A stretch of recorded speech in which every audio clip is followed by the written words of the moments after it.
Cette nuit s'est tenu le panel d'ici lors du CCXP et entre quelques petites danses de John Cena et une dégustation de grillons de James Gunn, nous avons eu des informations très intéressantes et qui permettent clairement de laisser place à la théorie pour cette saison 2 de Peacemaker.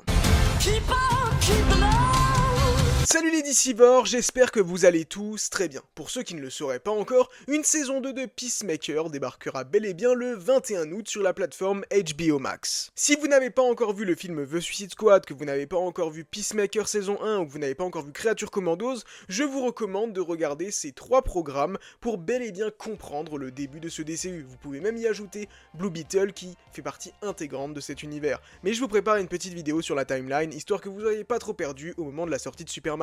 A titre personnel, j'ai beaucoup aimé la première saison de Peacemaker, bien que c'est une série qui a beaucoup divisé. Soit on aime, soit on n'aime pas. Mais la saison 2, elle, selon James Gunn, promet d'être bien plus intéressante pour la simple et bonne raison qu'elle se déroulera dans un univers qui existe, dans un univers où il peut se permettre absolument ce qu'il veut, car c'est son univers, il peut y intégrer telle ou telle histoire, tel ou tel caméo, il peut faire ce qu'il veut, et il a clairement promis qu'elle serait bien plus explosive que la première saison. Et lors de ce CCXP, on a eu le droit à de nouvelles informations sur celle-ci, des informations qui ont l'air plutôt très cool, et également un nouveau BTS qui a été dévoilé. Je vous propose qu'on voit tout ça ensemble. Avant tout, si vous êtes hypé par le futur de DC, je vous invite clairement à vous abonner à cette chaîne, à laisser un pouce et à activer la cloche. Certains personnages reviennent car ils ont changé d'univers. Dans le DCU, White Dragon est toujours en vie, et le frère de Christopher Smith, Kiss, également. Attention, spoiler pour ceux qui n'auraient pas vu la saison 1, White Dragon est le père de Peacemaker. C'est un suprémaciste blanc, c'est un super criminel. Disons que sa relation avec Christopher Smith Peacemaker est plutôt tendue, étant donné qu'il organisait des genres de combats clandestins entre lui et son frère Kiss quand ils étaient plus jeunes, et lors d'un de ces combats, Christopher a sans faire exprès tué son frère Kiss avec qui il était très proche,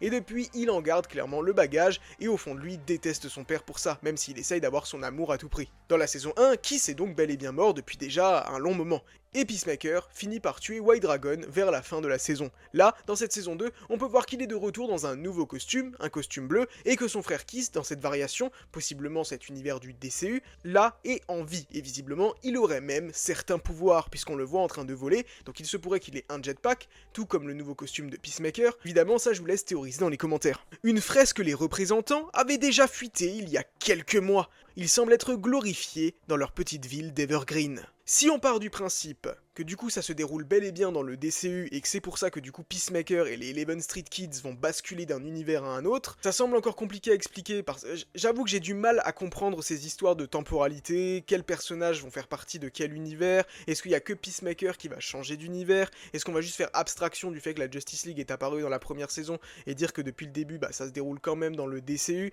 car oui, on le sait, apparemment Guy Gardner, Hawkgirl et Maxwell Lord devraient apparaître dès le premier épisode pour bel et bien dire ça se passe dans le DCU, mais ce serait bizarre de ne pas avoir une explication qui nous a été promise par James Gunn. Moi je continue véritablement de penser que Christopher Smith va changer d'univers et va tuer le Peacemaker qu'on peut voir dans la bande-annonce, l'autre Peacemaker, et prendre sa place. Quant à savoir s'il va ramener ses autres amis des 11 Street Kids avec lui ou s'ils existent déjà dans un autre univers qui aurait également vécu les mêmes événements que de la saison 1 de Peacemaker, c'est également une possibilité, mais je préférerais qu'il les ramène, histoire qu'on ait quand même la même équipe. Et dans cet univers, la famille de Peacemaker sont soit des héros, soit un véritable groupe de suprémacistes blancs assumés, et Peacemaker le serait cette fois-ci aussi. En effet, il n'aurait pas eu le trauma de son frère mort quand il était jeune, et s'est peut-être laissé endoctriner par les paroles de White Dragon. Et du coup, ça permettrait de donner des scènes assez intéressantes où Peacemaker doit faire genre qu'il est bien le Peacemaker de cet univers, et faire le suprémaciste alors qu'il ne l'est pas du tout. Mais serait à la fois très heureux de découvrir que son frère Kiss dans cet univers est toujours en vie et d'essayer de rattraper le temps perdu,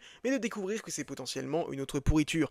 Mais si James Gunn voulait challenger les fans et offrir une grosse surprise, une grosse cassure, dans cet univers, White Dragon, Kiss et Peacemaker sont peut-être de grands héros, les grands héros d'Evergreen, et ont une mentalité totalement différente par rapport à celle qu'ils ont dans l'univers DCU.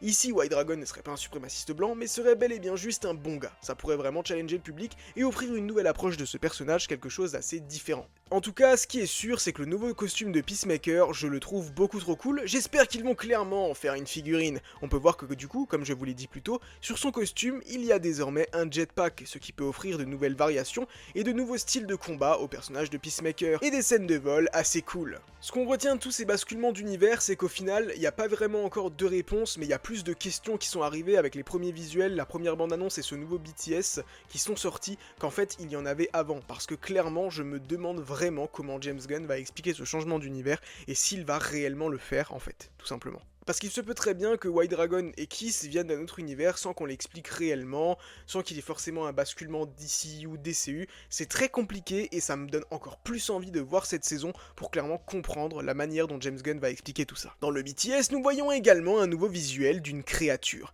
Il se peut, avec de grandes chances, que ce soit un martien blanc et que ça introduise le personnage de Martian Manhunter, qui pourrait donc être l'énorme caméo teasé par James Gunn. Vous vous rappelez peut-être, James Gunn, il y a quelques temps dans Entertainment Weekly, a déclaré qu'à la fin de la saison, il y aurait un énorme caméo lié à l'univers d'ici. À cela, il y a plusieurs hypothèses. Un acteur, il y a quelques mois, a laissé sous-entendre qu'il avait peut-être été casté en tant que Green Arrow, et on le sait, l'organisation Checkmate, avec le personnage de Sacha Bordeaux qu'on peut voir dans le BTS, va faire ses débuts justement dans cette série Peacemaker. Donc il se pourrait que Green Arrow fasse partie éventuellement de cette équipe, et qu'il apparaisse à la fin de la saison, incarné par l'acteur en question, Harry Goodwins. L'autre hypothèse serait que si on a bel et bien une créature qui ressemblerait à un martien blanc, le gros caméo en question soit Martian Manhunter. Je vous laisserai me dire si selon vous c'est un énorme caméo comme teasé par James Gunn ou si c'est juste une apparition sympathique.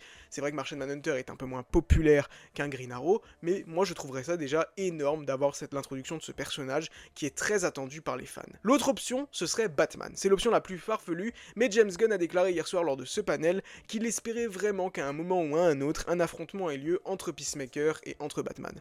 J'avoue que c'est pas spécialement le truc que j'ai le plus envie de voir, je ne suis pas pressé que ça arrive, j'aimerais déjà qu'on découvre le Batman de cet univers, sa galerie de vilains, Gotham et la Bat Family, avant de le voir affronter Peacemaker. Surtout que théoriquement, Peacemaker se ferait manger en 2 minutes. Est-ce un teasing de la part de James Gunn en mode Batman sera l'énorme caméo qui apparaîtra à la fin de la saison, alors que beaucoup de gens doutent sur le fait que Batman pourrait être présent dans Clayface? Je le vois très mal introduire le Batman du DCU dans la série Peacemaker, mais qui sait, peut-être que James Gunn est complètement fou et qu'il va le faire, ce ne serait pas totalement étonnant. Quoi qu'il en soit, introduire le personnage de Martian Manhunter pourrait être un grand ajout pour le DCU, j'en suis convaincu. La saison 1 mettait en vedette une invasion alien, les papillons, et si la saison 2 mettait en quelque sorte une autre invasion qui pourrait être les martiens blancs, et Martian Manhunter pourrait également se révéler pour aider cette cause. Qui sait, il pourrait même faire partie de cette équipe, le Justice Gang, qui est une genre de variation de la Justice League Internationale, et dans la Justice League Internationale, Martian Manhunter fait partie de cette équipe.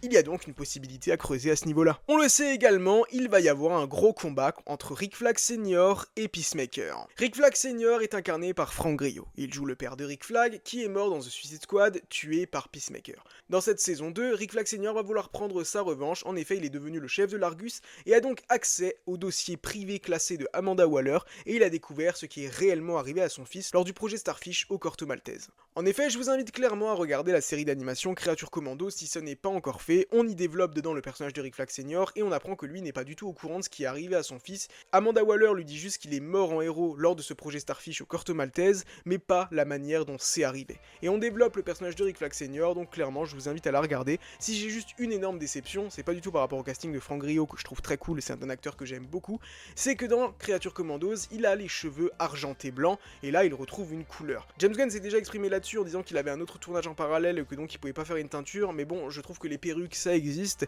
et on perd un petit peu du charme de Rick Flag Sr. qui je trouve justement, ça faisait très stylé ses cheveux argentés, et ça lui donnait une vraie personnalité, on sortait un petit peu juste du soldat banal, avec son haut jaune et tout, c'est dommage d'avoir perdu ça, mais peut-être qu'il le retrouvera à un autre moment. De toute façon, je pense qu'il reviendra encore une fois dans la saison 2 de Créature Commandos, et qu'il va être un personnage récurrent tout au long du DCU, comme l'a été Nick Fury du côté de Marvel. Voilà, c'est un petit peu près le décryptage qu'on peut faire justement de ce BTS et de ce panel à la CCXP. On le sait, il y aura également un panel lors du Comic Con cet été, et j'espère également une annonce au Lash, mais bon, pour l'instant rien d'acté, on sait juste qu'il y aura un panel Peacemaker, lors duquel on apprendra certainement encore d'autres informations, mais en tout cas, je suis extrêmement hypé, je me suis refait un petit marathon du DCU de mon côté, et franchement, je vous recommande vivement de faire de même avant la sortie de Superman et la saison 2 de Peacemaker, mais cet été promet d'être exceptionnel pour les fans de DC, le DCU commence, et ça promet d'être trop bien. On se donne rendez-vous très bientôt à Evergreen.